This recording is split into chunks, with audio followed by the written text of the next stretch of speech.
Muy buenas noches, señoras y señores, ¿cómo están ustedes? Bienvenidos a otra edición del Péndulo por Unicanal. Rápidamente les cuento que les proponemos 3 temas como cada miércoles.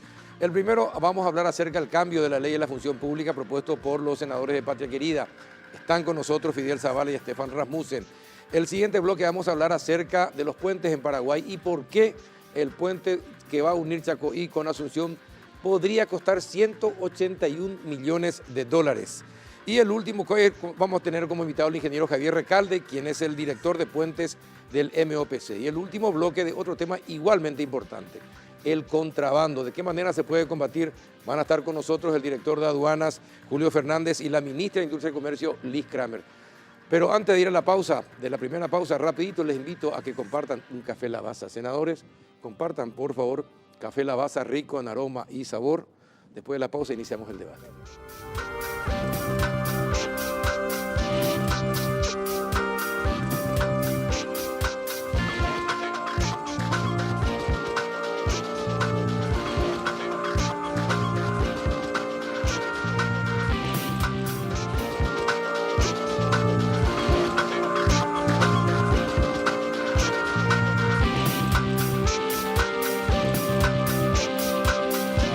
Fidel Zavala, ¿cómo anda? Buenas noches. Hola Carlos, un gusto contigo, con la audiencia, con Stefan, que nos chocamos todos los días, pero un gusto también estar con Stefan. ¿Qué tal, Stefan Rasmussen? ¿Cómo anda, senador? Buenas noches, Carlos, Fidel y bueno, y a toda la audiencia del Péndulo. Bueno, antes de ir al tema del cambio de ley de la función pública, del proyecto que presentaron, ¿me podrían explicar por qué Patria Querida cambió de posición en el tema de Víctor Bogado? ¿Qué pasó? ¿En el tema de Víctor Bogado? Sí, porque primero estaban...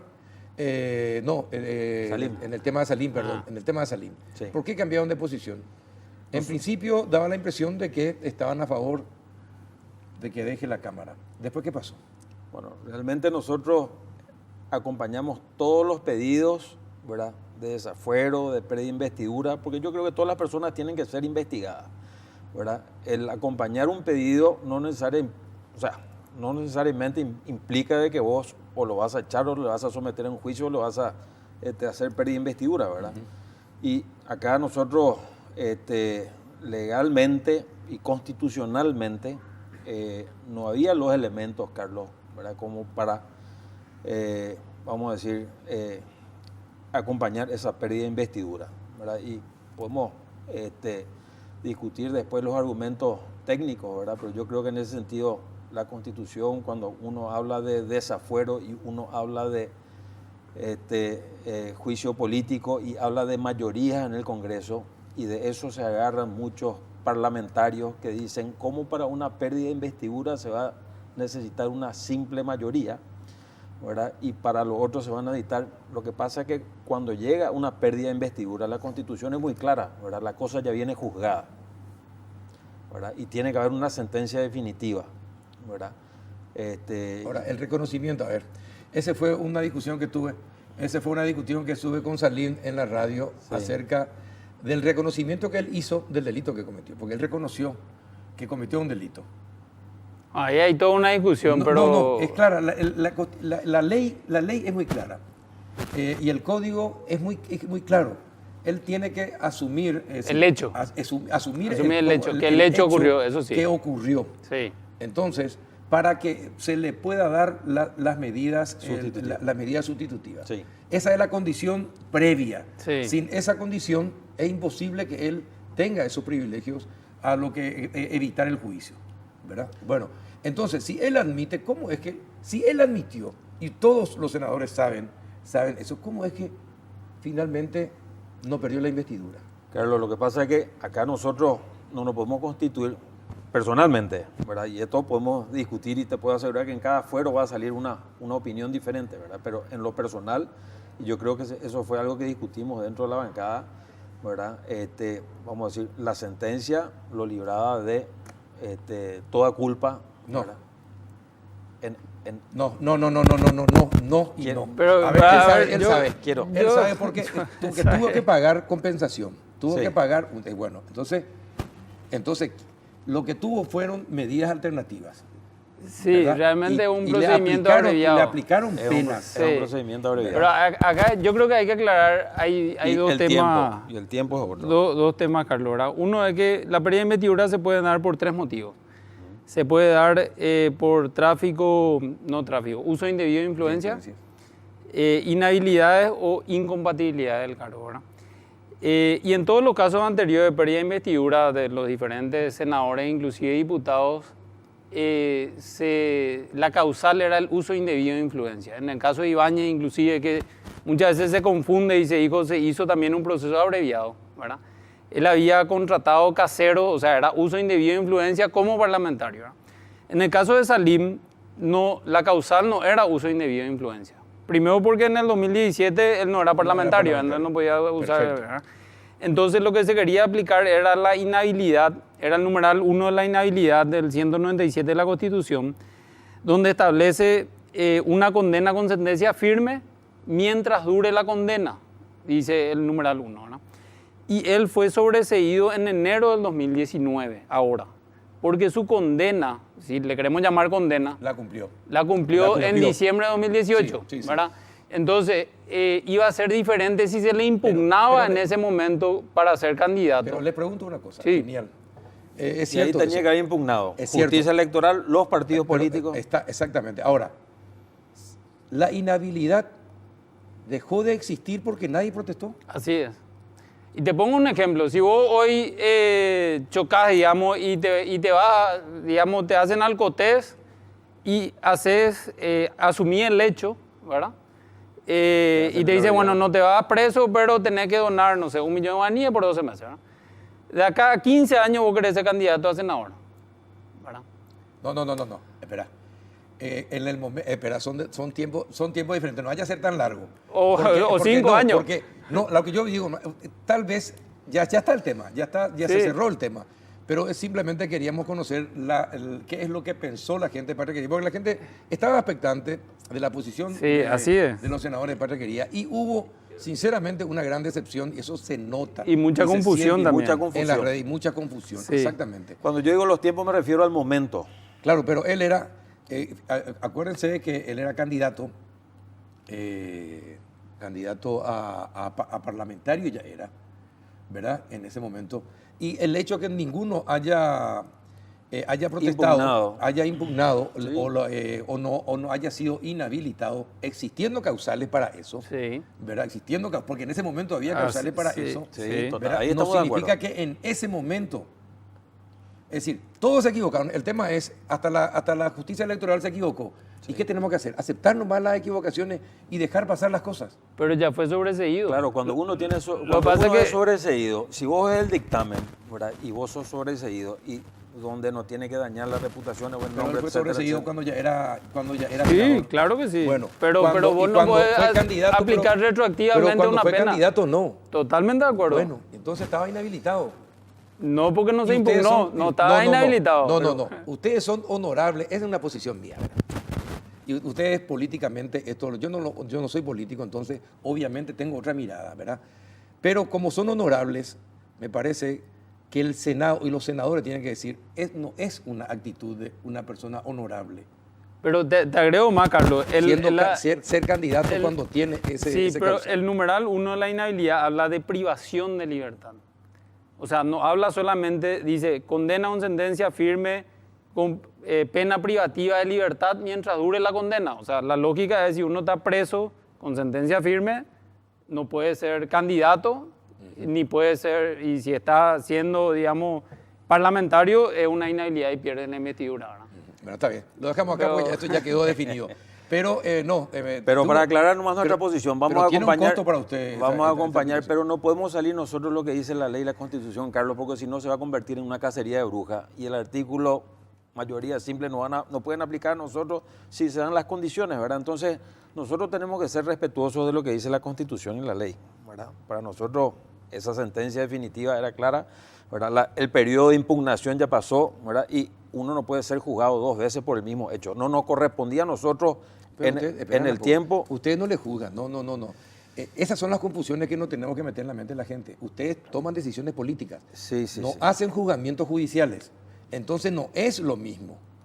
Pero dentro hay una pequeña, gran diferencia entre lo que vos estás concuerdo, pero diciendo. no nos podemos apartar de lo que dicen, de lo que dice la Constitución y la ley, Carlos. ¿Verdad? Yo creo que la explicación que dio Estefan al inicio, para mí es muy válida, ¿verdad? Bueno, está viendo, Estefan lo es. Pero dentro de las causales, Carlos, o sea, tampoco uno puede decir, tenemos una mayoría y le echamos a cualquiera o no le echamos a cualquiera, ¿verdad? O sea, es importante, es cierto que no somos un órgano jurisdiccional, que no somos un tribunal, digamos, de jueces, Claro. ¿verdad? Somos un tribunal político, Exacto. pero dentro de causales que están establecidos en la Están Constitución, en las ¿verdad? normas. Sí, no, ya está. Era simplemente para que ustedes aclaren públicamente acá en el programa Gracias, Carlos. esa situación. Bueno, ¿y qué pasa con la ley de la función pública? A ver, Estefan Rasmussen. Bueno, este es un proyecto que incluimos, que metimos en la Cámara en diciembre del año pasado. Y lo que busca el proyecto es, o las modificaciones que hace modificaciones a la ley 1126, que es la ley vigente de la función pública, que se promulgó en el año 2000. Lo que busca es que el funcionariado público sea más eficiente y más productivo, ¿verdad? Entonces se incluyen, básicamente son 3 las modificaciones más importantes. La primera es que cambia la antigüedad para adquirir la estabilidad laboral, que actualmente es de 2 años, pero en la práctica es de 6 meses porque hay un periodo de prueba de 6 meses y a los 6 meses uno ya tiene una estabilidad laboral provisoria, por decirlo así, hasta los 2 años. Entonces eso se cambia a 10 años, así como es el Código de Trabajo. Y el objetivo acá no es, digamos, perseguir ni pelearse con el funcionariado público, ni mucho menos, sino de buscar la forma de que sea más productivo, de que todos seamos más productivos, ¿verdad? Entonces, nosotros entendemos que el incentivo de hacer un buen trabajo, sabiendo que si uno no hace un buen trabajo puede perder el cargo, ¿verdad? Nosotros creemos que ese incentivo es muy importante. Obviamente levantó la discusión de toda la sociedad, en particular de los funcionarios públicos, ¿verdad? De hecho, estuvimos hoy con cerca de 20, 25 sindicatos ya hablando de esto, que nos parece súper válido y obviamente estamos abiertos a conversar. Sobre todo el de los años, ¿no? Para hacer el de los 10 años, sí. Y lo otro, para aclarar nomás ya de entrada, que esto obviamente aplica, como la ley no puede ser retroactiva, a no ser que beneficie al afectado, ¿verdad? Esto aplica... Para los que vayan ingresando. Exactamente. Entonces, los, digamos, 300.000 funcionarios públicos que hay hoy, digamos, en lo que es los poderes, sin contar los órganos autónomos, autárquicos, demás, municipalidades y gobernaciones, no aplican estos requisitos, estas nuevas reglas. Estas nuevas reglas son para nuevas incorporaciones eventualmente, si es que se llega a promulgar, ¿no? Hoy la señora Ocholazqui en el noticiero fue muy categórica. Incluso le trató a usted de defensores, de empresarios que tienen como esclavos a la gente a quienes emplean en el sector privado. Bueno, así es. Por eso entonces tenemos que el Código de Trabajo y el Código Laboral ajustar todo entonces a la ley de la función pública, ¿verdad? Que yo creo que lo que nosotros tenemos que entender, Carlos, los puntos importantes, ¿verdad? Aparte del que mencionó Estefan, es de que realmente la ley contempla de que contrataciones públicas, ¿verdad? Haga el concurso de oposición y mérito, ¿verdad? Y efectivamente eso no se cumple y tampoco hay, ¿verdad?, responsabilidades para aquellas personas que contratan, ¿verdad? También después tenemos que ver un poco este tema de la desprecarización, no porque nosotros estemos en contra a la desprecarización, ¿verdad? Yo creo que hubieron funcionarios públicos que estaban de manera irregular, ¿verdad? Y lo que hizo fue, vamos a decir, ajustarlos a todos ellos, ¿verdad? Aquellos que no tenían regularizados sus contratos y no estaban, vamos a decir, en la función pública hoy, gozan de ese beneficio. Pero por otro lado también, si nosotros en algún momento nos cerramos esa ventana a la precarización, permanentemente cada 5 años nosotros vamos a tener gente que va entrando a la función. Ahora, pero hay una cuestión, es decir, esto es la desprecarización y en la función pública, en los mandos medios y superiores en la función pública, se gana mucho mejor que en el sector privado. Sí, en promedio, de En hecho, promedio, se gana mucho creo que mejor un 70% más. que en el sector privado y con muchos más privilegios que en el sector privado. Totalmente. No se entiende. Para Paraguay pues, es lo contrario al revés. Y no se entiende esa situación. ¿Verdad? ¿Cómo se puede hacer? ¿Y por qué tiene que haber un código laboral para el sector privado y una ley de la función pública para el sector público si al final son todos trabajadores? No, y un poco el objetivo de esto es poner sobre la mesa de discusión este tema, ¿verdad? Y de hecho hoy lo hablamos con los sindicatos y ellos todos somos muy conscientes de que el sistema que tenemos no funciona, o por lo menos funciona muy mal, ¿verdad? Hay mucha información, inclusive organismos multilaterales que muestran la ineficiencia del servicio público que prestamos, ¿verdad? En educación, en salud, ni qué decir en la burocracia, desde abrir una empresa hasta pagar impuestos, ¿verdad? O sea, eso yo creo que todos somos conscientes de eso, o sea, digamos nosotros que estamos en el Estado y ni qué decir el contribuyente que a través de sus impuestos nos pagan a nosotros los salarios y demás, ¿verdad? Entonces, yo creo que es oportuno, y ahora que también estamos hablando de reforma tributaria y de alguna manera aumentar impuestos, ya sea en las tasas o ya sea en menos deducciones, que el Estado y que la sociedad toda vaya transformando el cómo funciona el funcionariado público, ¿verdad? Y ellos estuvieron hoy muy abiertos y obviamente nosotros también a conversar en ese sentido. ¿Y qué objeciones pusieron, por ejemplo, expresaron? No, y a ver, yo sí creo que hay una diferencia entre el funcionario público y el funcionario privado. Y la diferencia mayor está en que cuando una persona en el sector privado toma una decisión, está tomando una decisión sobre su patrimonio. Entonces yo digo, bueno, Carlos no es productivo y le voy a echar y no tiene antigüedad laboral, le pago una indemnización, pero es dinero de la empresa, digamos, ahora de patrimonio, ¿verdad? La gran diferencia, y que es lo complejo de manejar en la función pública, es que el dinero no es del ordenador de gasto. O sea, si yo soy ministro y vos trabajás en el ministerio y yo decido echarte y sin justa causa, digamos, y pagarte una indemnización, ese dinero no es mío. Yo soy ordenador de gasto, pero el dinero no es mío. Entonces ahí sí hay una diferencia que hay que trabajar. Pero definitivamente la productividad en general del Estado es muy baja, ¿verdad? Pero el gran reclamo de ellos, ¿verdad?, es la estabilidad laboral, ¿verdad? Básicamente eso que yo creo que en algún momento tiene que ser tocado y llevar un poco más a lo que es, vamos a decir, el código laboral del sector privado, vamos a decir, ¿verdad? Atendiendo a lo que menciona Estefan, ¿verdad?, por un lado, ¿verdad? Y por otro lado, yo creo que esto va a ayudar en varios sentidos, ¿verdad? Porque nosotros tenemos que hablar, como hablamos con ellos, ¿verdad?, en qué tipo de Estado nosotros queremos, ¿verdad?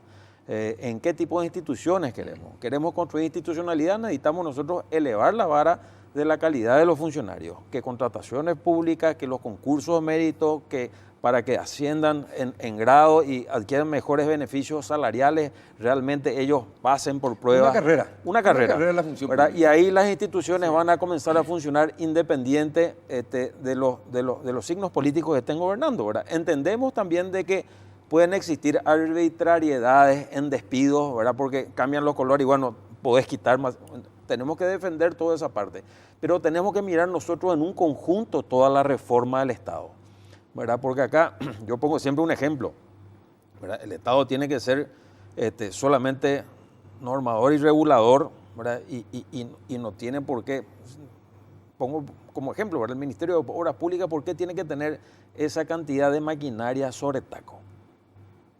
¿Verdad? Y tiene que tener la gestión de decir, voy a llevar adelante, ¿verdad?, de una manera ineficiente si comparás con el sector privado. Pero entonces tenemos que decir, bueno, acá nosotros tenemos que comenzar a construir especialidades e institucionalidad. Ahora, pero también hay mucha discrecionalidad a la hora de la contratación en la función pública. En contra de la ley. En contra de la ley y que es usada por la clase política para tener su clientela. Ese es uno de los puntos mencionados. Y eso, de hecho, hoy hablamos con los sindicatos y ellos están de acuerdo con eso, ¿verdad? O sea, ellos son víctimas, el funcionariado público, porque esto también hay que decirlo, ¿verdad? Hay muchos y muy buenos funcionarios públicos. Así mismo, sí. Y como hablábamos hoy con Fidel, con los sindicatos, y esos buenos funcionarios públicos son los que hacen bien o mal que el Estado se mueva, ¿verdad? Que salgan las licitaciones, Nosotros, obviamente, todas las personas que trabajan con nosotros ya estaban en el Congreso, ¿verdad? Entonces, gente que maneja y que sabe, y la gente que trabaja en las comisiones y demás, ¿verdad? Entonces, eso es muy importante, ¿verdad? O sea, hay que también reconocer que hay muy buenos funcionarios públicos, pero también hay muchos, digamos, planilleros, mucho cuoteo político que está, muchos cupos políticos, y realmente lo que no se cumple, una de las cosas que menos se cumple de la ley de la función pública es el tema del concurso. Yo estuve revisando, de hecho estuvimos acá con Humberto Peralta hace algunas semanas, ¿verdad? Y él hablaba de la página web de Paraguay Concursa, que creo que en este gobierno se usó una vez, ahora usó el ministro de Salud, me parece, para hacer un llamado importante. Pero prácticamente no se está usando, ¿verdad? Y de hecho salió un decreto donde decía que la Secretaría de la Función Pública podía autorizar de alguna manera contratar sin concurso, cosa que va en contra de la ley. O sea, la ley es muy clara que todos los paraguayos tienen que tener la misma oportunidad y el derecho de participar en una oportunidad laboral, ¿verdad?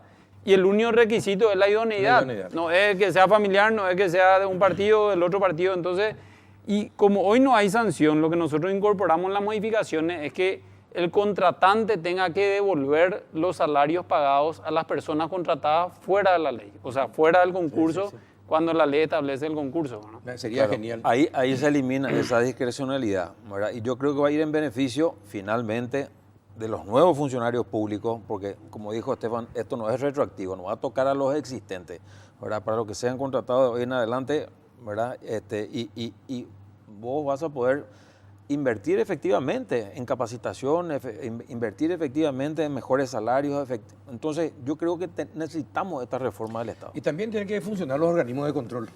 Totalmente. Si los organismos de control funcionan, muchas de estas discrecionalidades podrían desaparecer o acabarse o disminuir. Pero si los propios organismos de control creados por el Estado no funcionan, entonces es imposible.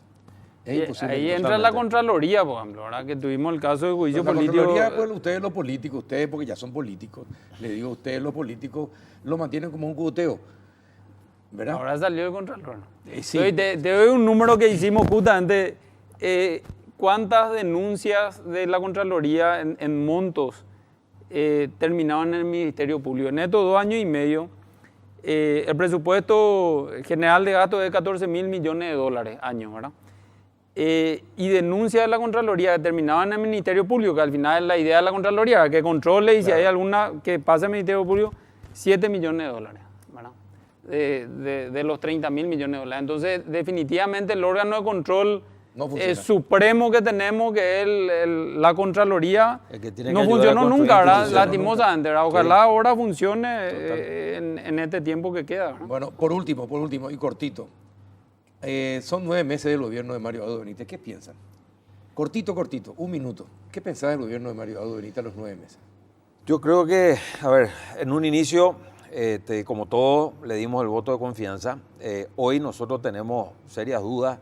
¿En qué sentido? ¿Verdad? En el sentido de que no está palpando una realidad política, ¿verdad? Una realidad económica, y la política tiene varias aristas, ¿verdad? Primero es la de tratar de construir, porque el más interesado en que ciertos proyectos de ley vayan adelante y se articulen debería ser él, ¿verdad? Por un lado. Por otro lado, entender un poquitito de que esta realidad económica que estamos viviendo hoy, ¿verdad?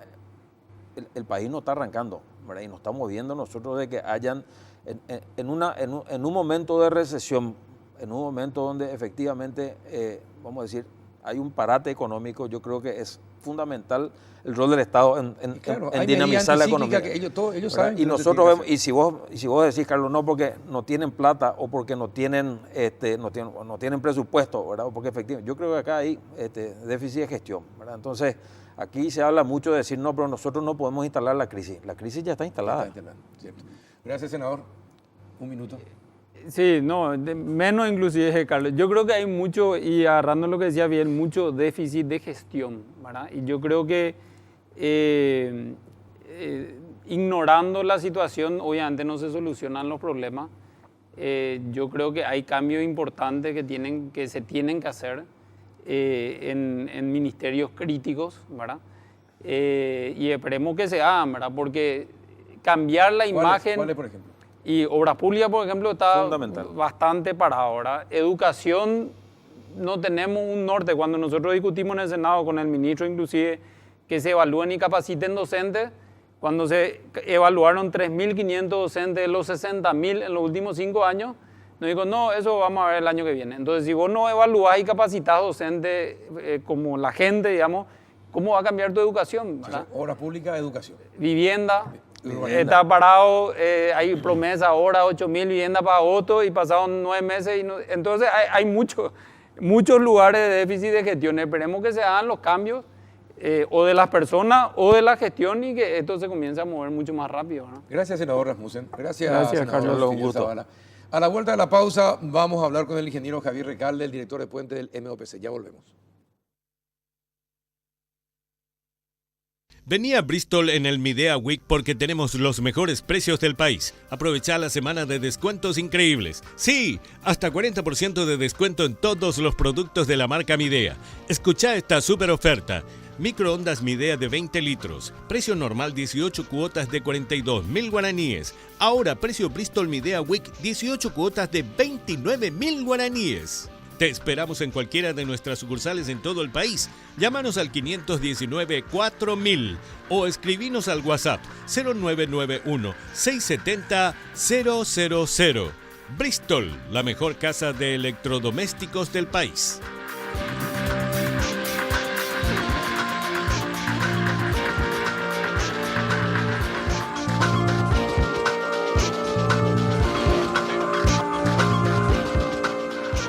Estamos en contacto acá en compañía del ingeniero Javier Recalde, director, es jefe del Departamento de Proyectos Viales de la Dirección de Vialidad. ¿Qué tal? Buenas noches, ingeniero. Gracias por venir. Buenas noches, un placer estar contigo, ¿verdad? Y dispuesto acá para hacer todas las aclaraciones correspondientes y aclarar las dudas que puedan surgir sobre el tema. Bueno, ayer estábamos hablando con el viceministro de Administración Financiera, Carlino Velázquez, en la 780. Y le preguntamos sobre el puente que se empieza a construir entre Asunción y Chacoí. Sí, señor. ¿Verdad? Y existían algunos números que llamaron la atención. Y en charla con muchos ingenieros constructores también y ambientales, me dijeron, Carlos, esto es imposible. Y el puente, en principio, el presupuesto es $181.291.877, ¿no? Bueno, vale la pena aclarar. Como se manifestó al comienzo, ¿verdad? Yo me tocó la oportunidad de hacer varias manifestaciones a través de los medios de prensa. Se manejaba ese número y como yo había explicado en aquella oportunidad, hay una consultora, se llama el Consorcio ACEL, está conformado por la consultora Acciona española y la paraguaya Electroconsul, que tiene, bajo un contrato con el Ministerio de Obras Públicas, tiene que entregar el producto que es el estudio de factibilidad técnico, económico y socioambiental del puente, a nivel de estudio de factibilidad. Cuando se anunciaba eso, ¿verdad? Estaba en pleno proceso este estudio, ¿verdad? Y como había anunciado aquella oportunidad, el 30 de abril se entregó el informe borrador del estudio de factibilidad. Y según su contrato, el 30 de mayo tienen que entregar el informe final. Hoy tenemos a disposición en el Ministerio de Obras Públicas el informe borrador del estudio de factibilidad. Lo estamos evaluando, ya estamos terminando, ¿verdad? Para revisar, verificar y hacer recomendaciones o sugerencias, ver si cumple con las condiciones de los términos de referencia y con eso, ¿verdad? Se le da el ok para que elaboren y presenten el informe final. Y según ese estudio de factibilidad, según ese estudio de factibilidad que presentaron el 30 de abril, que presentaron el 30 de abril, el costo hoy de la construcción del puente Chacoí, Asunción Chacoí y sus obras complementarias de acceso está en 179 millones, o sea, te digo el número exacto, ya que muy bien lo dijiste, $179.466.376. Sí, no hay muchas, 2 millones de dólares de diferencia. Exacto. Yo les quiero explicar un poquito, porque ahí está la confusión, ¿verdad? Esto es la obra total. La obra Sí, tiene sí. varias partes. Sí. Le voy a desglosar. La obra es un puente de estructura de hormigón compleja, ¿verdad? Con cuestiones de hierro también atirantado en este caso. Los viaductos de acceso, tanto del lado oriental como occidental. Viaductos, accesos son los caminos para ingresar al puente. Son de hormigón. Para llegar al para puente. llegar al puente, ¿verdad? Unos viaductos principales. ¿De cuántos kilómetros en total? Bueno, Los estamos caminos de hablando, acceso. me permite, tenemos la parte de hormigón, que son el puente más los caminos, Sí. los viaductos de acceso, más un camino de tierra, un camino terraplenado pavimentado, ¿verdad? Eso en total suma 7,4 kilómetros. De los 7,4 kilómetros tenemos, te voy a decir los números exactos, tenemos longitud de acceso, que es un camino terraplenado pavimentado de 4.850 metros. Eso cuesta 32 millones de dólares aproximadamente. Te voy a dar números redondos ahí. La longitud del viaducto más puente son 2.550. Acá quiero que entiendan que el puente en sí, el puente atirantado, que es lo que se presentó en la prensa, ¿verdad? Que, muy bonito, ¿verdad?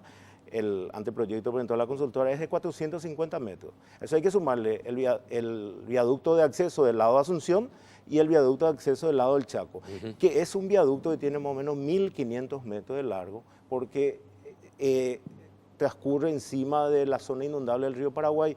Se diseñó de tal manera que no interfiera en ningún momento en las crecidas del río Paraguay. A ver, me repite. El viaducto de acceso a ambas márgenes, ¿en total cuánto? Más el puente, el viaducto a ambas márgenes está a 73 millones de dólares. 73 millones de dólares. Exacto. Y el puente atirantado está con 51 millones de dólares. Sí, de dólares. Casi 52 millones de dólares. Exacto. En total eso suma redondo 160 millones de dólares. ¿Qué es? El puente atirantado, los accesos, los viaductos de acceso, Sí. más la parte Pero vayamos por parte, Sí. El tema del viaducto de acceso, 73 millones de dólares. Sí, señor. Usted me habla de, son 7,4 kilómetros. eso es el total. Eso es el total, ¿verdad? Los viaductos de acceso son 2.550 metros. 2.550. 2,5 Perfecto. kilómetros. 73 millones de dólares, solamente esa parte. Sí. La ruta de Paraguarí-Villarrica, creo que se llegó a pagar 48 millones de dólares en total. En principio creo que había costado 24 millones de dólares y después con un acuerdo de la constructora, creo que durante el gobierno de Lugo se volvió a duplicar la suma. Y ya en la última parte del gobierno de Federico Franco intentaron cobrar 4 millones de dólares más que Jimena Gaona se negó a pagar. ¿Usted recuerda el caso? Sí, conozco plenamente. Exactamente, bueno, son casi 50 millones de dólares de todo lo que es la ruta de Paraguarí a Villarrica. Esto usted me dice que son 7,4 kilómetros y sale 73 millones de dólares. Sí, pero fíjate que tenés 2.550 metros de estructura de hormigón, más 460 metros de estructura especial de puente. No se puede comparar. Una cosa es una ruta...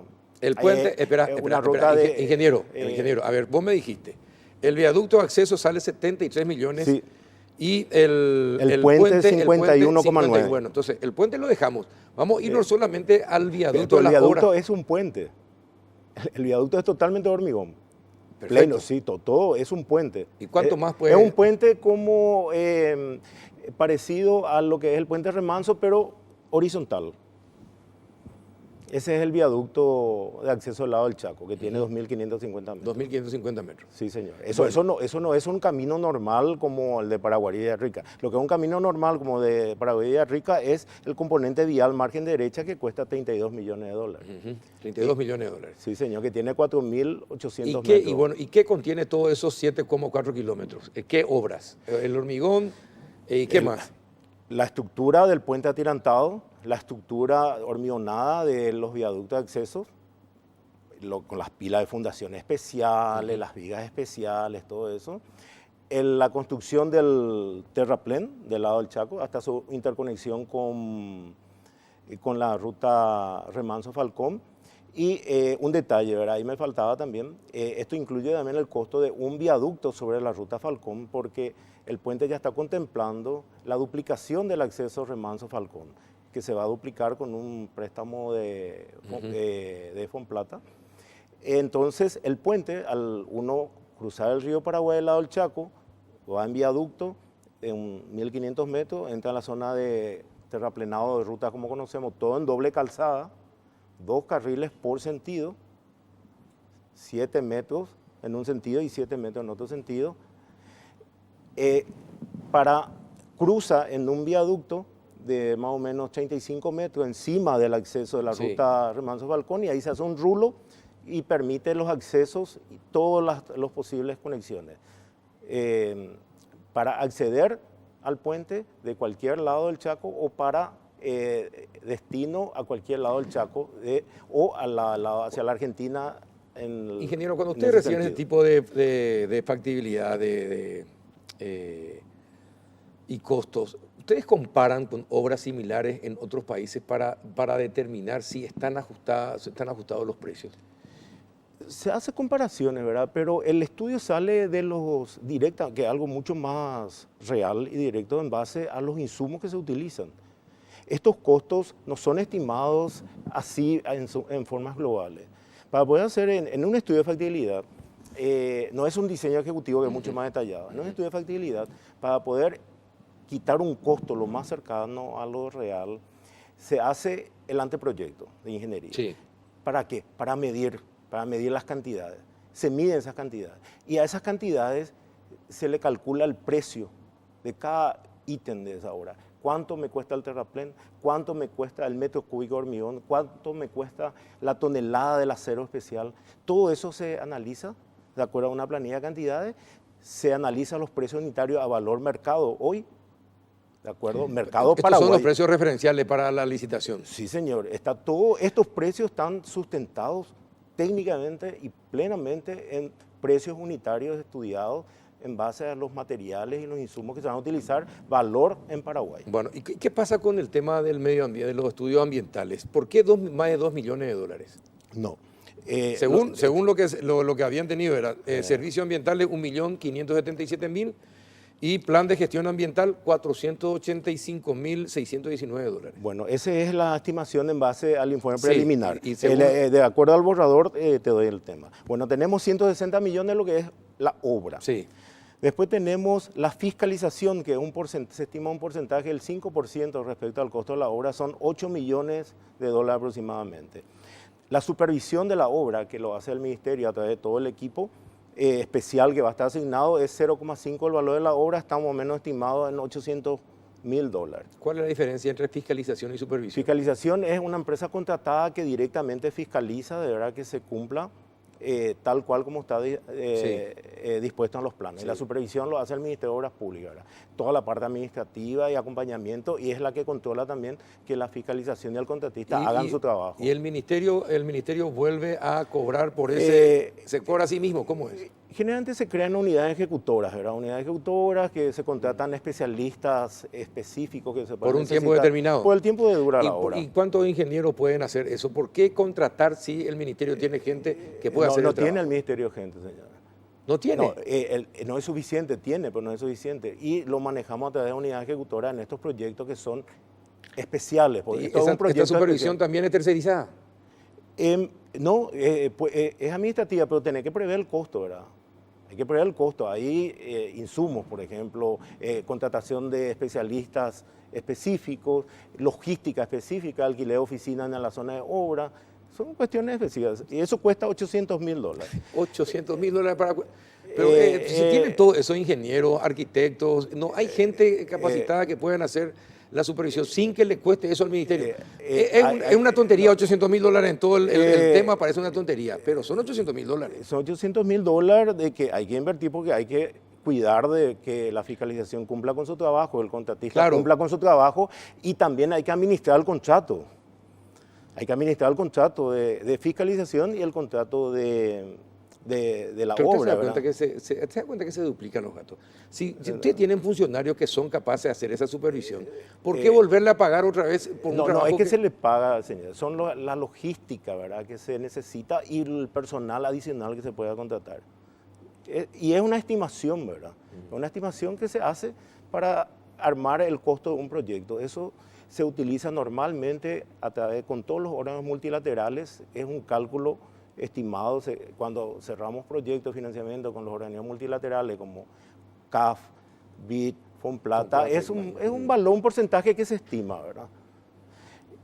Quiero seguir, ¿verdad? Después tenemos los servicios ambientales, que en un principio se estimó un valor. ¿Qué son los servicios ambientales? Pero los servicios ambientales, existe una ley, te voy a decir la ley, es una ley especial, que es el tema del carbono.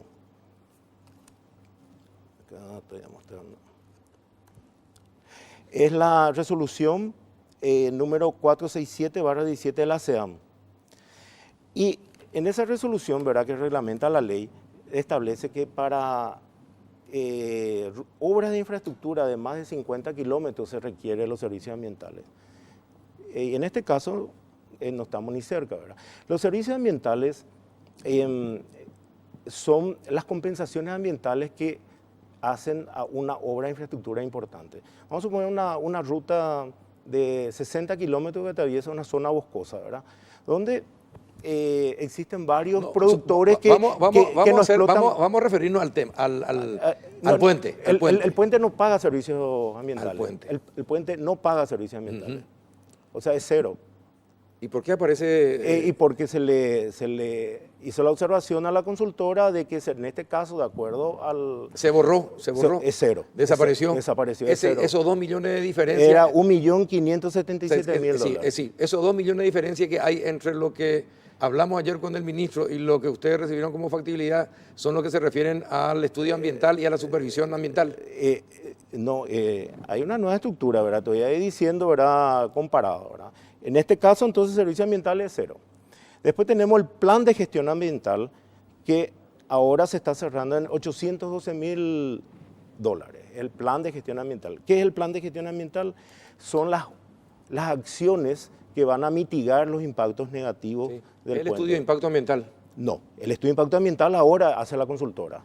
Y del estudio de impacto ambiental se identifican impactos positivos, impactos negativos. Sí. Y los impactos negativos hay que mitigarlos. Pueden ser permanentes o pueden ser mitigados. Y hay que mitigarlos. Hay que mitigarlos. Sí, Si claro. es permanente, hay que desaparecerlo, claro. No se puede dejar nada. Sí, conozco la norma. Y el producto que sale de un estudio de impacto ambiental, el plan de gestión ambiental, que son las acciones u obras que deben realizarse para mitigar estos impactos negativos. Eso cuesta hoy, de acuerdo al borrador, informe borrador de $812.000. ¿Y cómo se calculó eso? ¿Y cuáles son los efectos que están contemplados que se van a mitigar y que cuestan $800.000? Son varios planes, ¿verdad? ¿Cuáles, por ejemplo? Por ejemplo, te voy a citar, ¿verdad?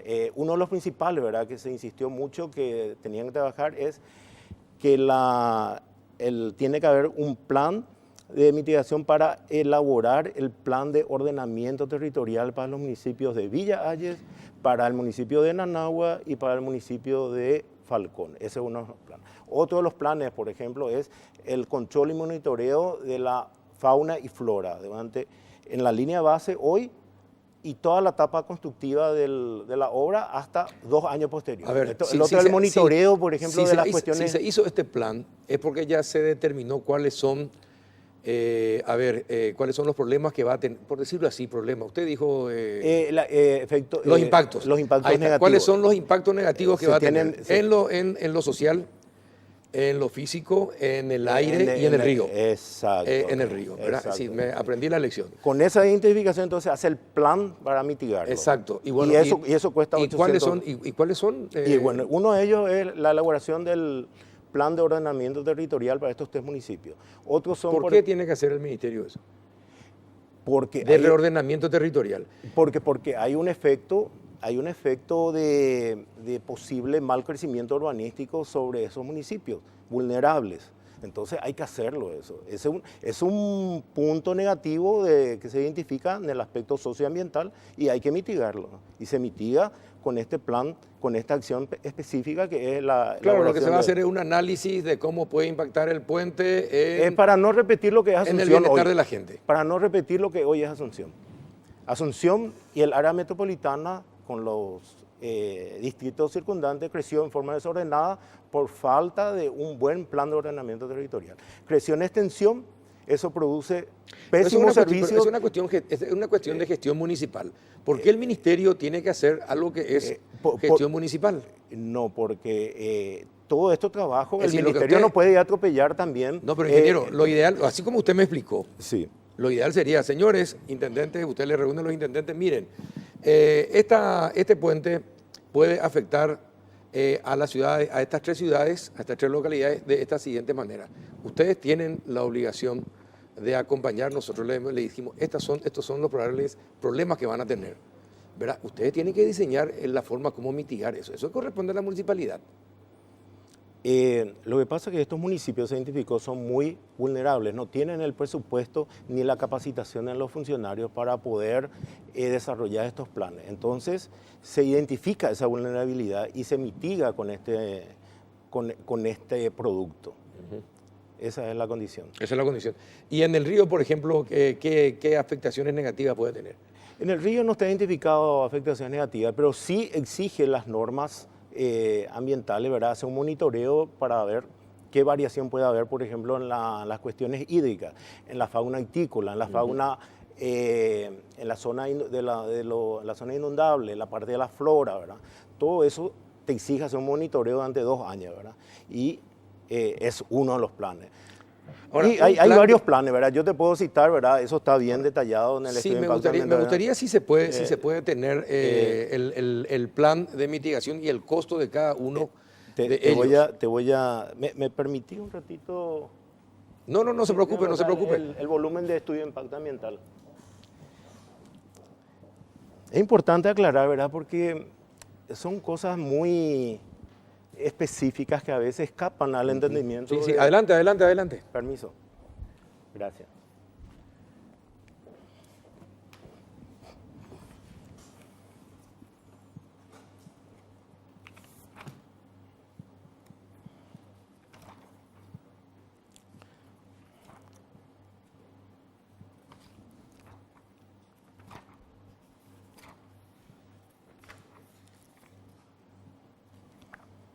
Pero aunque se explique sencillamente, No, porque si me dice técnicamente no lo vamos a te voy a entender. citar nomás, te voy a citar.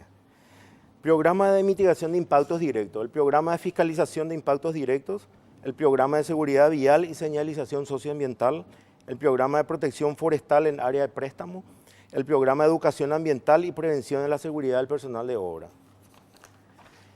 programa de supervisión arqueológica, programa de manejo ambiental de limpieza, franja de dominio, apertura y adecuación de acceso, el programa de mitigación de impactos indirectos, el programa de comunicación, el programa de fortalecimiento institucional en el área de influencia del proyecto, que son para estos municipios, el programa de asistencia técnica a la comunidad en la margen derecha del río Paraguay, este es el tema del ordenamiento territorial, el programa de educación ambiental y vial de la comunidad, el programa de mitigación. Ustedes van a hacer programa de educación vial y ambiental. Esto te voy a explicar después cómo se implementa. ¿No? Pero tenemos poco tiempo.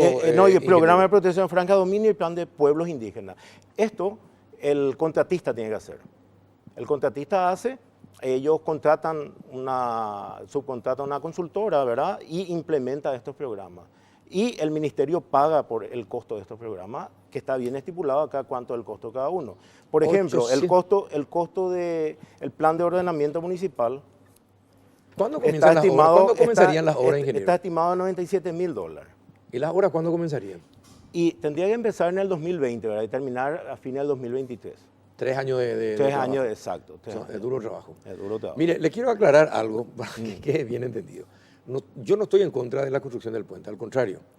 Soy un fanático de que Paraguay debe, es decir, Asunción y la región oriental debe unirse al Chaco de muchas maneras, ¿verdad? Y la construcción del puente es una de ellas. Pero eso sí, quiero ser celoso defensor de que los recursos de todos los paraguayos sean bien usados y que terminen los negociados cada vez que se hacen obras. Lastimosamente en este país nos acostumbramos a tener rutas en pésimo estado y rutas que se construyen para una cantidad determinada mínima de movimiento vehicular, cuando una ruta que se construye en cualquier parte de la República tiene que hacerse de acuerdo a la máxima cantidad de vehículos que pueda soportar. Se hacen rutas con 3 capas cuando lo normal, dicen los ingenieros, es que tienen que tener mínimo 7 capas para que sea resistente y pueda permitir el paso de un flujo vehicular impresionante. Entonces, queremos, y el objetivo de traerlo a usted acá o de hablar con la gente del ministerio para que venga y nos explique justamente eso, que todas las obras se hagan bien y tengan el costo que tenga que tener sin tener precios inflados y que después en 2 o 3 meses ya comiencen con los problemas que todos sabemos que tienen nuestras rutas. Que no ocurra lo que ocurrió con la ruta de Paraguarí-Villarrica, nunca más. Coincido plenamente y esa es una visión que tenemos los funcionarios del Ministerio de Obras Públicas, especialmente en el área de construcción. Y la última pregunta que le hago es, ¿alguna vez pensaron hacer un puente y tan ramada Clorinda? Se identificó en el plan Asuviva, tengo entendido, ¿verdad? La necesidad de hacer un puente, pero no define el lugar. Y una de las opciones es el puente, y está estudiado en el programa, en el nodo Clorinda-Asunción, ¿verdad? Porque este puente está respondiendo a un plan estratégico nacional de desarrollo nacional 2030, responde al plan maestro del transporte, y dentro de esos ejes estratégicos está, ¿verdad?, la interconexión con el Chaco y con el nodo Asunción-Clorinda, ¿verdad? Que perfecto, se complementa con la duplicación de Falcón Remanso, ¿verdad? Ingeniero, gracias por venir, gracias por la paciencia para explicar a alguien que no entiende estas cosas. Cuando quiera estamos disponibles y le felicito que... Me envía los datos, por favor, que sí, puede ser acá o me puede enviar acá o la radio.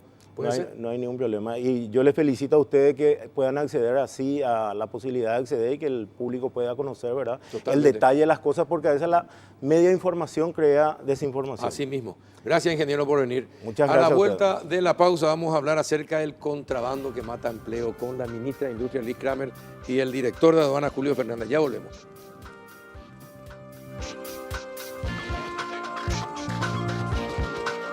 Vení a Bristol en el Midea Week porque tenemos los mejores precios del país. Aprovecha la semana de descuentos increíbles. Sí, hasta 40% de descuento en todos los productos de la marca Midea. Escucha esta super oferta. Heladera Midea de 300 litros, 2 puertas. Precio normal 18 cuotas de 165.000 guaraníes. Ahora, precio Bristol Midea Week 18 cuotas de 109.000 guaraníes. Te esperamos en cualquiera de nuestras sucursales en todo el país. Llámanos al 519-4000 o escribinos al WhatsApp 0991-670-000. Bristol, la mejor casa de electrodomésticos del país.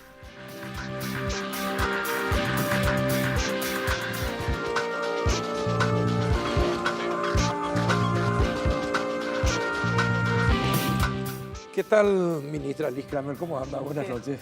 Muy bien, buenas noches. Un gusto, Carlos. Gracias por la invitación. No, gracias por venir. Ella está viniendo de un evento, dejó el evento para estar con nosotros. Así que te agradezco, ministra. Muchas gracias. Igualmente, don Julio Fernández, director de aduanas, ¿cómo está? Buenas noches. Muy bien. Muchas gracias por la invitación. Venir. Bueno, ¿qué tenemos que hacer para disminuir el contrabando? ¿Qué hay que hacer para disminuir el contrabando?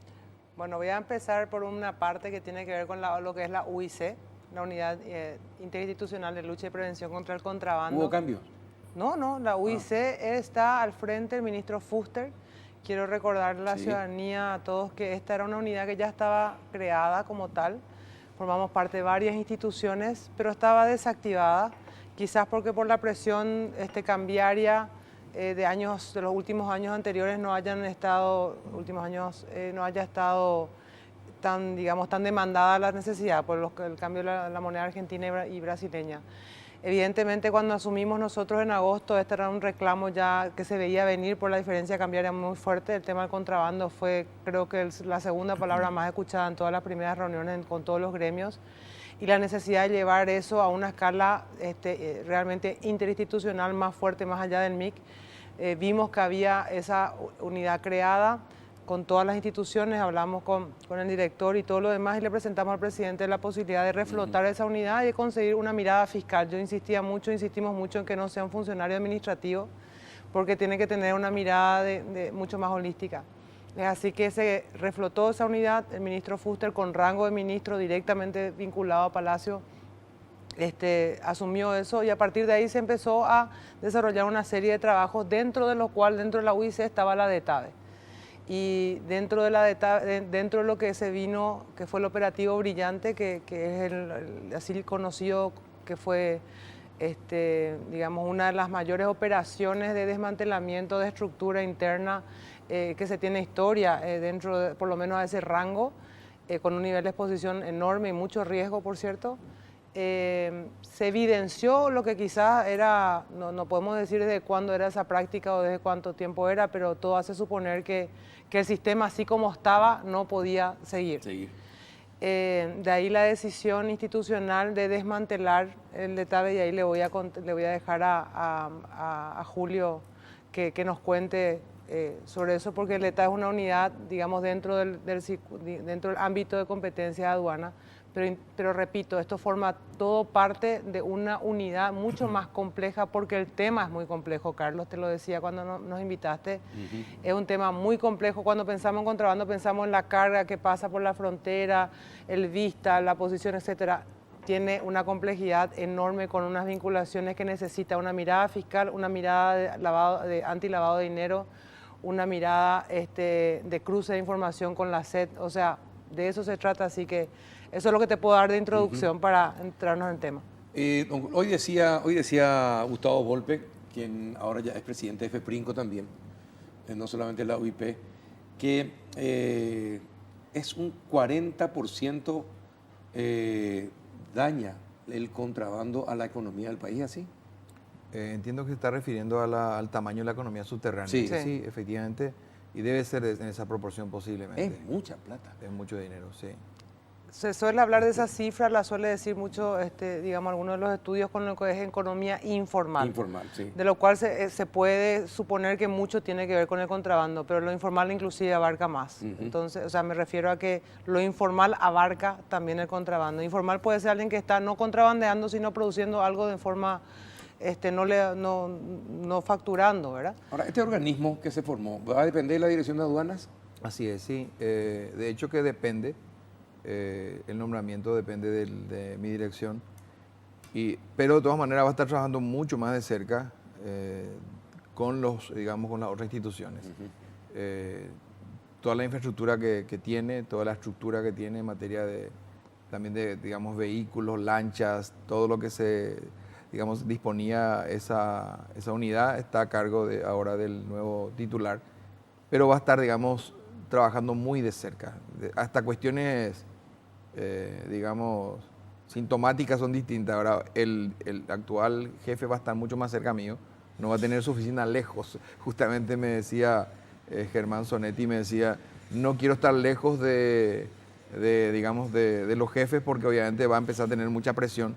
Es un lugar donde se maneja, digamos, hay que administrar tentaciones. Van a aparecer cantidad de propuestas. Entonces, él obviamente va a estar muy cerca no solamente de la Dirección Nacional, también de Fuster y de la ministra, y vamos a estar siempre en permanente interacción. Toda la infraestructura que tenía, obviamente, pero el modus operandi y todo el personal también.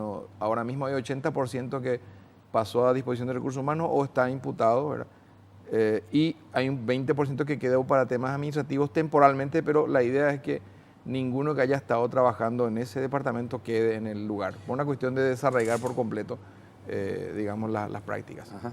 ¿En qué rubros hay? Usted me había hablado de la electrónica, ¿verdad? Que es uno de los rubros de ingreso de contrabando más grande, más enorme. Esta creación de los duty free en la frontera por parte del Brasil, ¿puede hacer que disminuya ese ingreso de electrónica, que termine esa triangulación o no? Bueno, lo que pasa es que Paraguay tiene que reaccionar ante eso, ¿verdad? Ni bien se instale un tema como ese, Paraguay va a tener que seguramente trabajar en mejorar también, en ver cómo ser más competitivo, si es que va a suceder eso, ¿verdad? Sí, no, ya se instalaron. Sí, pero todavía hay unas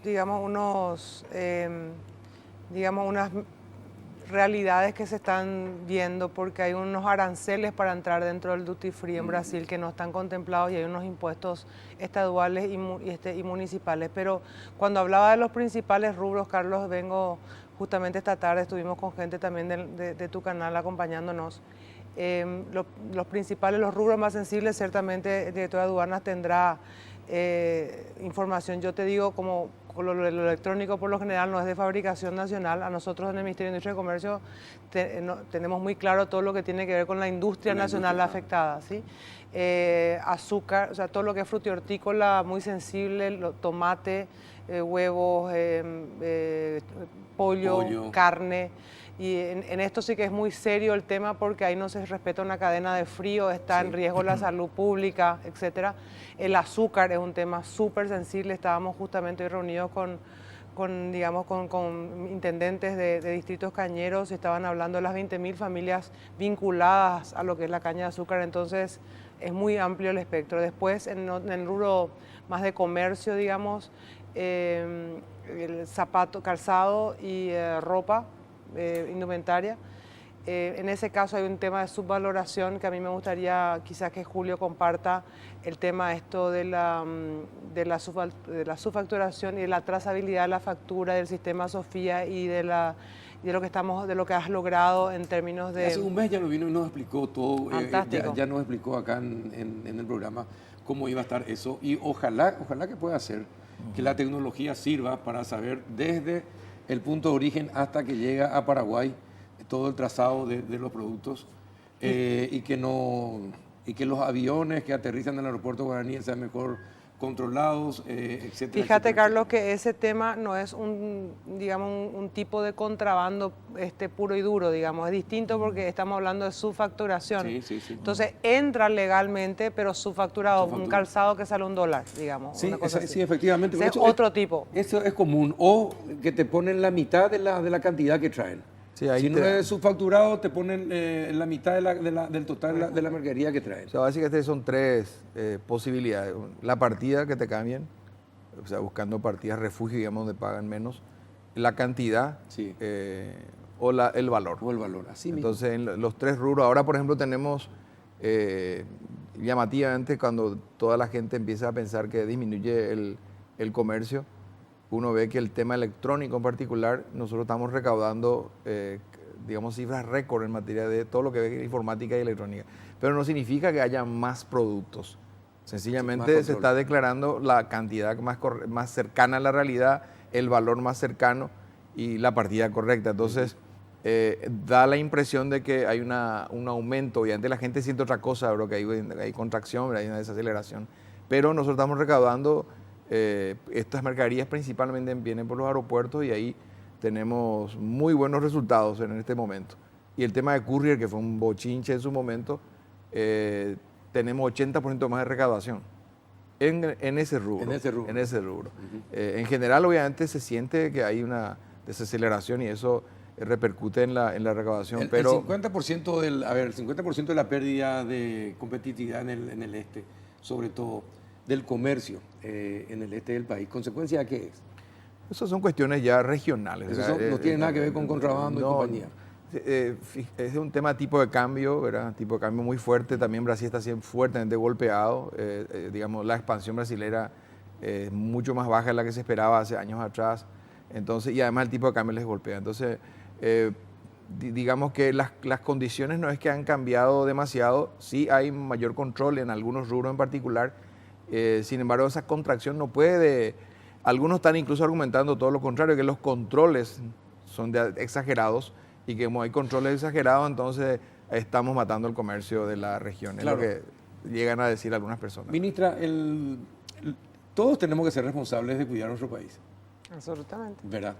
Los empresarios se conocen todos y saben quiénes contrabandean, lo que usted dijo, tomate, locote, azúcar, etcétera, etcétera. Ellos facilitan, Sí. colaboran, ayudan, cuentan. Atendé un poco, ministra, abrí un poco tu ojo. ¿Están colaborando o no? Sobre todo con el ministro Fuster, ¿sí? Porque ellos proveen, sobre todo con los gremios, el ministro Fuster y la UIC está trabajando muy de cerca con los gremios.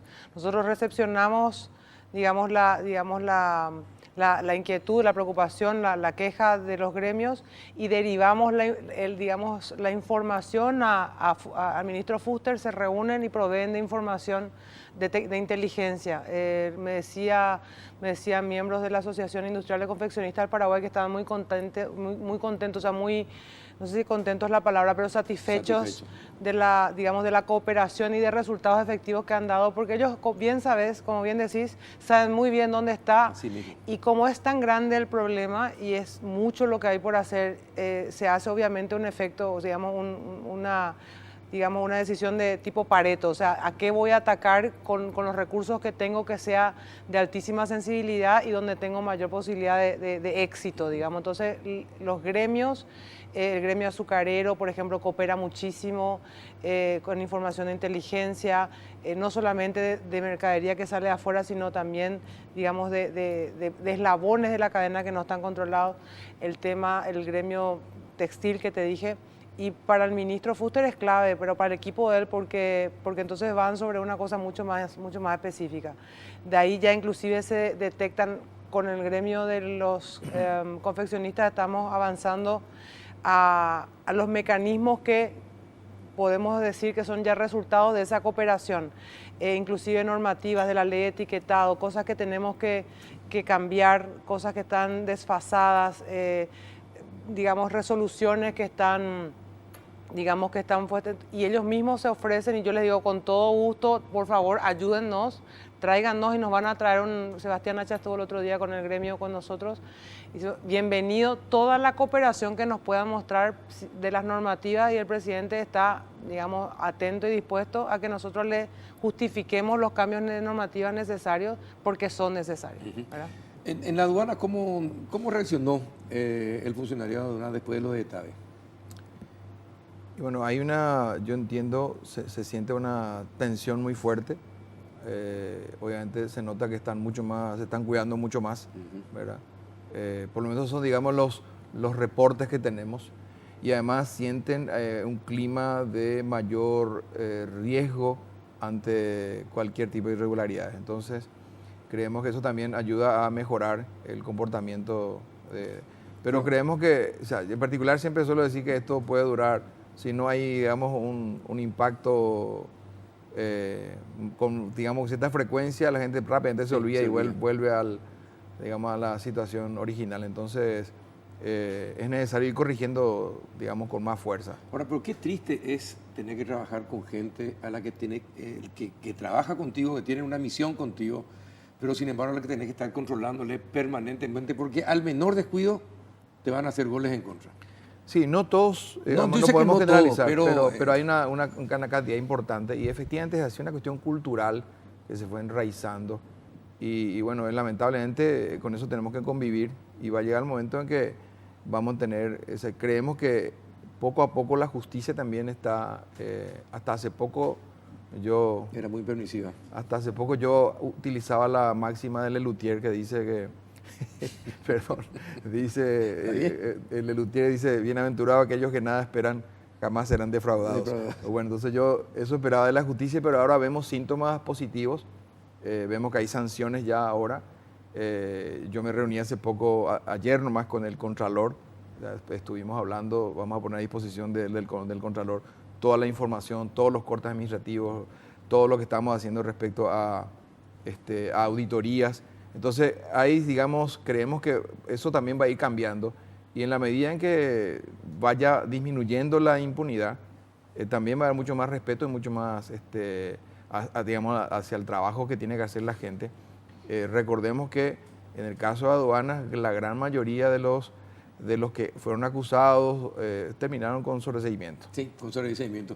Ministra, el ganado brasilero entra a Paraguay cruzando la frontera tranquilamente a pie, porque no hay controles y es muy grande la frontera con Brasil. Lo peligroso es que se comenta que el ganado brasileño es embolsada como ganado como carne paraguaya, después es enviada al exterior Eso es una acusación tremendamente grave que Es yo grave. no lo voy a poder sostener si no lo tengo. Pero si es no tengo posible prueba. controlar mejor No, para que eso por no ocurra. Eso no lo puedo. Primero que nada, digamos, esa afirmación y mi respuesta no significa que coincido con tu afirmación. Sí, correcto. Porque es de altísima gravedad Sí. lo que decís y obviamente nuestra carne es un sello importante, es un rubro demasiado sensible e importante al Totalmente. mundo y hay que defender la calidad de la carne paraguaya y los mercados. Digamos, si hay algo con lo que no podemos negociar es con totalmente la de imagen acuerdo. de la carne paraguaya. Así que en ese sentido lo que puedo decir es que por lo general el tema de lo que estás mencionando pasa mucho también con, digamos, el consumo en frontera. Porque la carne de exportación sí tiene una trazabilidad muy directa. Es más fácil de controlar. No, la carne de exportación solamente sale de frigoríficos que están debidamente, Debidamente- sí, es más, que están habilitados por los mercados. Por los O sea, mercados, son así los mismo. mercados los que vienen y que tienen su control directo en eso. Entonces, de repente, cuando hay una importante exportación o, digamos, la carne principal, por decirlo así, o los mejores cortos, lo que fuese, cuando hay un flujo, un nuevo mercado, etcétera, quizá un desabastecimiento, no desabastecimiento, pero una merma de un mercado no atendido a nivel local pueda penetrar en lo que es digamos, el consumo para el comercio local, ¿verdad? Sigue siendo igual grave porque entendamos que la carne o cualquier otro producto que se ingiera tiene que tener una cadena de frío, las que son las que tienen esa diligencia. Y cuando se consume carne que no es debidamente importada, no se puede garantizar la cadena de frío. O sea que la gente, y estamos hablando de salud pública. Así mismo. Entonces, sobre todo digamos, a los comercios de frontera que, digamos, tienen esta mayor facilidad, el consumidor es el que está en riesgo. Y también es muy grave cuando se quiere liberar una carga incautada en este tipo de condiciones, nada más y nada menos después que estuvo X días incautada. Estamos hablando que es imposible desde el punto de vista de salud pública. No hay ninguna justificación administrativa posible en este mundo que pueda justificar eso, ¿verdad?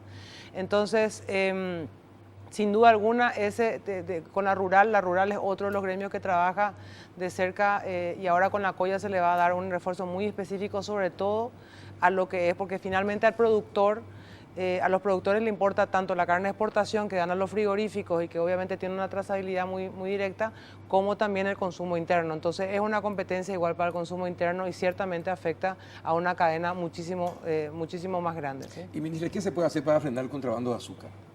Tuvimos todo el día, hoy fue el día de la tarde del azúcar. Hay un punto de trazabilidad que se tiene en el Ministerio de Industria y Comercio junto con el MAC, el Centro Azucarero, junto con el Viceministerio de Comercio, estudiaron toda esta tarde justamente los puntos, digamos, donde podemos avanzar. Tenemos que avanzar la trazabilidad desde un punto para atrás, donde tenemos nosotros cómo saber la producción de caña de azúcar por hectáreas y por ingenio junto con el MAC. Por ende, la producción de los ingenios está de alguna manera en un software y lo tenemos, pero también en cuanto a la importación, puede ser una importación legal hasta un punto y vienen en bolsas grandes, donde tenemos que ahora ponerle foco y le vamos a poner mucho foco a las fraccionadoras, porque ahí es donde se nos pierde, porque entran en un contrabando de una bolsa grande y en el momento del fraccionamiento ya se mezcla inclusive con azúcar nacional. Y hay que hacer un estudio laboratorial que permite la trazabilidad, pero hay que hacerlo todo el tiempo y eso significa un esfuerzo enorme. Entonces, donde podemos apuntar, como te decía, la ley de Pareto, digamos, vamos a apuntar, esto es así, nuestro siguiente foco, además de esto, nuestro siguiente foco son las fraccionadoras. Pero no, ¿cómo vamos a hacer eso solamente con los laboratorios y todo lo demás? Ahí es donde entra la mirada de una persona que tiene la mirada de alguien en torno al tema de lucha contra el lavado de dinero. Vamos a cruzar la información con el SET, vamos a cruzar la facturación, porque esa fraccionadora tuvo que haber comprado, también hay un tema de sus bolsas, tiene que cumplir con la ley de etiquetado y tiene que haber tenido una venta. Entonces, al que le compró y al que pero cuando cruzamos la información con la SET, ahí empiezan parece que a decir, bueno, aquí tengo un problema. Entonces, si nos vamos solo a nivel del fiscal y la mercadería y la incautación, que es todo lo que, digamos, compete ya cuando el delito ya entró, porque ya entró, el daño está, es como remar contra la corriente, es muy fuerte, no sé si es remar contra la corriente la metáfora correcta, pero es un esfuerzo enorme para un problema mucho más grande. Exacto. Tenemos que irnos mucho más atrás y entrar por controles que tienen que ver con la mirada, como les digo, donde impactamos en su RUC, donde impactamos en sus cuentas bancarias, donde impactamos. Por eso la designación, entiendo yo, digamos, de alguien como Germán, que tiene esa experiencia de lucha contra el lavado de dinero. Lo otro es que también, relacionado al tema de azúcar, hay conversaciones con Brasil, del equipo tanto ya de Coya y digamos, de Fuster, con gente de Brasil, porque cuando hay cargas pequeñas, los brasileños no reportan o no reportaban. Y eso se puede ir acumulando. Claro, entonces, por ahora se está viendo, creo que eso va a ser ya en la brevedad. Vamos a tener funcionarios nuestros en la aduana brasilera y funcionarios brasileños en la aduana paraguaya. Se va a compartir información. Entonces, cuando alguna carga que no tiene el porte, digamos, que es requerido, igual va a tener reporte hacia Paraguay. Entonces, también en ese sentido se va a trabajar para Eso fue evitar. bastante resistido, Sí, ¿cierto, sí, Julio? Fue así bastante mismo. resistido que se haga ese compartir de información. Hay muchas cosas que tienen mucha resistencia. Sí, uno me de ellos imagino. es el tema de incluir la partida arancelaria en el reporte al banco que ahora tienen que hacer los importadores. Y bueno, es que solamente con control no hay otra, solamente con Tecnología. control. Exactamente, y tecnología. Señores, les agradezco que hayan venido. No, al contrario. Gracias, ministra, muchas gracias. No, en serio. Sinceramente, de corazón, porque sé que te cuesta venir y viniste, eso es muy importante. También a vos, don Julio, muchas gracias, Gracias. por estar siempre cuando nosotros te necesitamos. Y a ustedes también por compartir un miércoles más de sus casas. Hasta la próxima.